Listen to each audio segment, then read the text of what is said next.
TET practice bits మొదటి ప్రశ్న. సమకాలీన సంఘటనల్లో ముఖ్యమైన వాటిని తీసుకొని పత్రికల్లో వ్యాఖ్యాన రూపంగా పత్రికా సంపాదకులు రాస్తే అది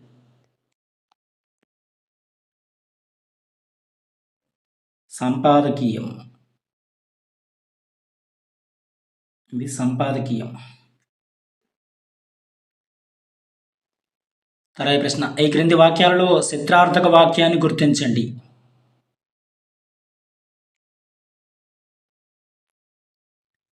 మాధవి ఆలోచిస్తూ పుస్తకం చదువుతుంది. ఇది చిత్రార్థక వాక్యం. కంటిన్యూస్.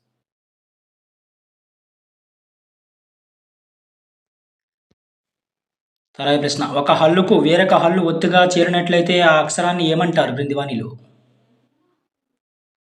సంయుక్తాక్షరము అంటారు. ఒక హల్లుకు వేరొక హల్లు ఒత్తుగా చేరినట్లయితే ఆ అక్షరాన్ని సంయుక్తాక్షరము అంటారు. తర్వాత ప్రశ్న. ఈ క్రింది వాటిని జతపరచండి. First option correct answer. వలవల ఏడ్చింది. గిలగిల గిలగిల కొట్టుకుంది. చకచక నడిచింది. ఇవి సరైన సమాధానాలు. తర్వాత ప్రశ్న. దొంగ తనను వదిలిపెట్టమని పోలీస్ కాళ్ళవేళ్ళ పడ్డాడు. ఈ వాక్యంలో కాళ్ళవేళ్ళ పడు జాతీయానికి అర్థం ఏమిటి? బతిమిలాడని అర్థం. బతిమిలాడు. తర్వాత ప్రశ్న. మా ఇంట్లో చీమలు కొల్లలుగా ఉన్నాయి. ఈ వాక్యంలో కొల్లలు అనే పదానికి అర్థం ఏమిటి? కొల్లలు అనే పదానికి అర్థం ఎక్కువ అని అర్థం. ఎక్కువ. తర్వాత ప్రశ్న. ప్రకృతి వనరులు మనిషి అవసరాలకు కావలసినంతగా మాత్రమే ఉన్నాయి తప్ప వృధా చేసేంతగా లేవు అని వ్యాఖ్యానించింది క్రింది వానిలో? మహాత్మా గాంధీ గారు. తర్వాత ప్రశ్న. నేస్తం అనే పదానికి పర్యాయ పదాలు ఏమిటి క్రింది వానిలో? నేస్తం అనే పదానికి పర్యాయ పదాలు మిత్రుడు, స్నేహితుడు. మిత్రుడు, స్నేహితుడు. తర్వాత ప్రశ్న. అక్షరాలు స్పష్టంగా రాస్తే విషయం అర్థమవుతుంది. ఈ వాక్యం. అక్షరాలు స్పష్టంగా రాస్తే విషయం అర్థమవుతుంది. ఈ వాక్యం అనేది ఛేదార్థక వాక్యం.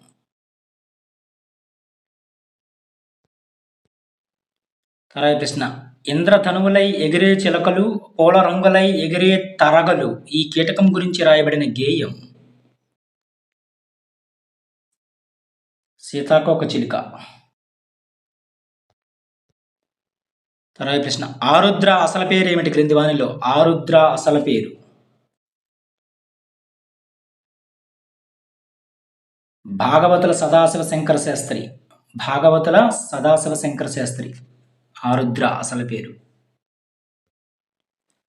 తర్వాత ప్రశ్న. స్నేహం అనే పదానికి వికృతి ఏమిటి క్రింది వానిలో? స్నేహం అనే పదానికి వికృతి నెయ్యం. స్నేహం అనే పదానికి వికృతి అంటే నెయ్యం.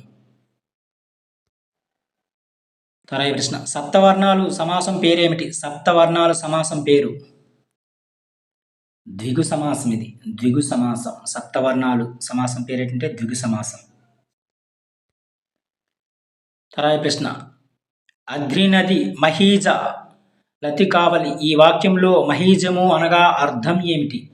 మహీజము అనగా అర్థం భూమి నుంచి పుట్టినది, చెట్టు అని అర్థం. మహీజము అనగా.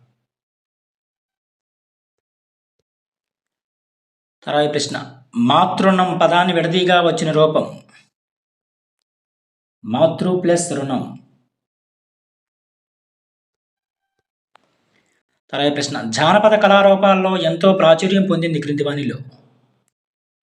బుర్రకథ. జానపద కళారూపాల్లో ఎంతో ప్రాచుర్యం పొందింది ఏంటంటే బుర్రకథ. తర్వాత ప్రశ్న. ప్రకృతి ఒడిలో అనే తాత్విక వ్యాసాన్ని రచించింది క్రింది వానిలో? కొడవటిగంటి కుటుంబరావు గారు. ప్రకృతి ఒడిలో అనే తాత్విక వ్యాసాన్ని రచించింది ఎవరంటే కొడవటిగంటి కుటుంబరావు. తర్వాత ప్రశ్న. ఆర్య ద్రావిడ భాషా కుటుంబానికి చెందిన మరికొన్ని భారతీయ భాషల్లో కూడా సాహిత్యం వెలిసింది. ముండారి భాషకు నాగరి లిపిలో, సంతాలి, కాశీ భాషలకు బెంగాలీ లిపిలో సాహిత్యం ఏర్పడింది. సవర భాషకు గిడుగు వెంకటరామూర్తి గారు రోమన్ లిపిలో కొత్త సాహిత్యం సృష్టించారు.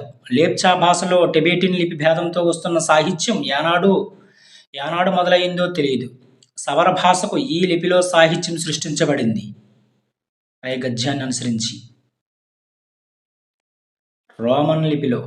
రోమన్ లిపిలో సాహిత్యం సృష్టించబడింది సవర భాషకు. తర్వాత ప్రశ్న, సాహిత్యం వెలసింది వెలియుట అనగా అర్థం. పుట్టుట అనే అర్థం, పుట్టుట.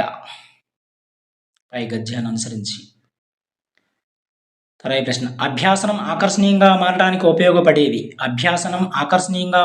ఉపయోగపడేవి. బోధనోపకరణాలు. రిపీటెడ్గా ఇస్తున్న క్వశ్చన్ ఇది. తర్వాత ప్రశ్న, శ్రోతలు అనుసరించలేనంత వేగంగా మాట్లాడడం. వేగోచ్చారణ.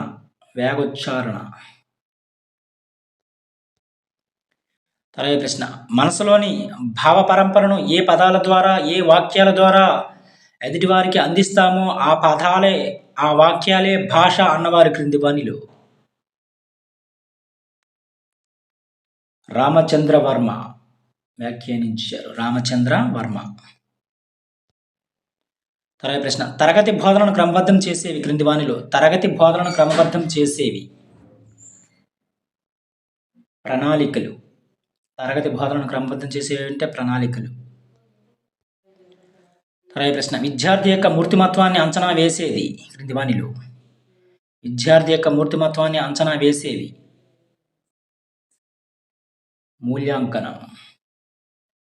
మూల్యాంకనం ద్వారా విద్యార్థి యొక్క మూర్తిమత్వాన్ని అంచనా వేయచ్చు. తర్వాత ప్రశ్న, ఉక్త లేఖనం యొక్క ప్రయోజనం ఏమిటి క్రింది వానిలో.